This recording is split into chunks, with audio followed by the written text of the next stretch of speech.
Real simple. I will trust in the Lord. I will trust in the Lord. I will trust in the Lord. I will trust in the Lord until I die.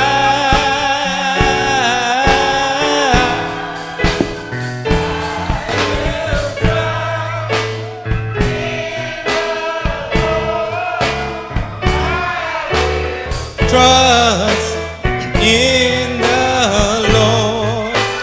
I will trust in the Lord until I die. I'm going to treat everybody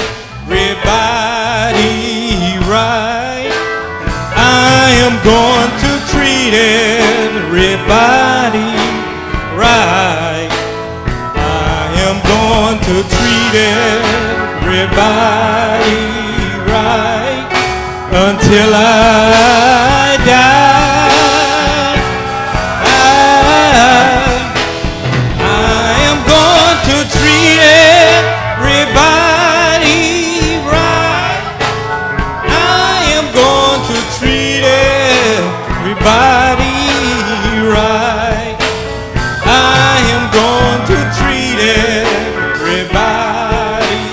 right until I die.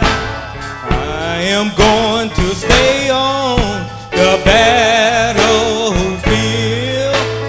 I am going to stay on the battlefield. I am going to stay on the battlefield until I die. I am going to stay on the battlefield. I am going to stay on the battlefield. I am going to stay on the battlefield until one more verse. I am going to stay on my bended knees. I am going to stay on my bended knees. I am going to stay on my bended knee until I die. I am going to stay on my bended knee.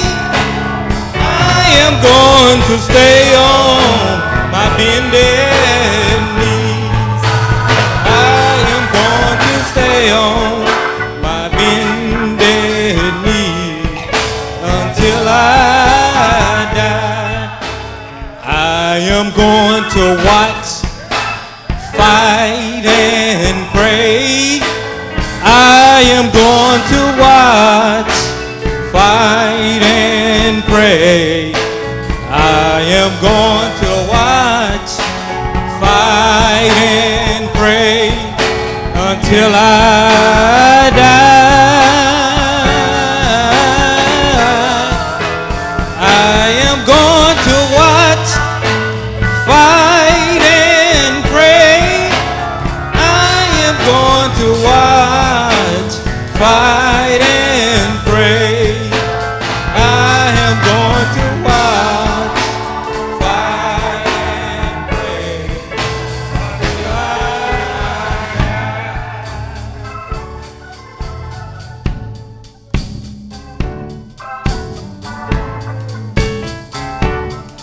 How many of y'all gonna trust in the Lord? I'm going to trust in the Lord. I'm going to trust in the Lord. Trust in the Lord. Trust. I'm going to trust. I'm going to trust.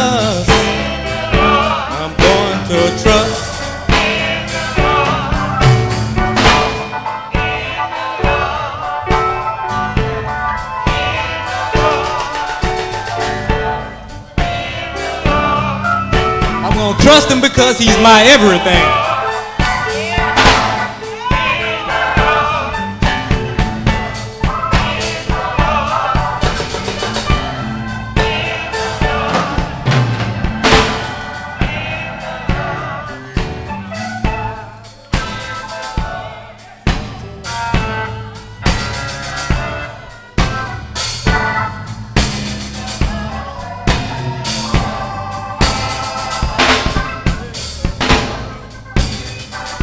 Amen.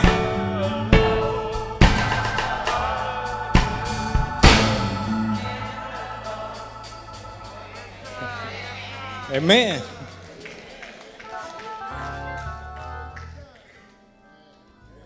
This morning, I must admit, I've looked at this chapter and verse several times, and actually I had a chance to speak on it, but the more you study and look at a certain chapter and text, God reveals a lot more to you each and every time. We're going to turn to, if you have your Bibles, will you turn to 2 Samuel, the 6th chapter. We're going to look at verses 5 through 10. 2 Samuel, the 6th chapter, verses 5 through 10.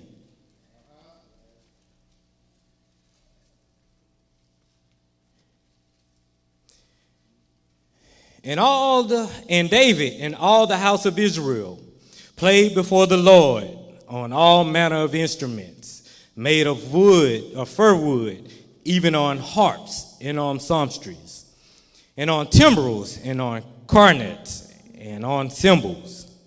When they came to Nikon's threshing floor, Uzzah put forth his hand to the ark of God and took hold of it, for the oxen shook it.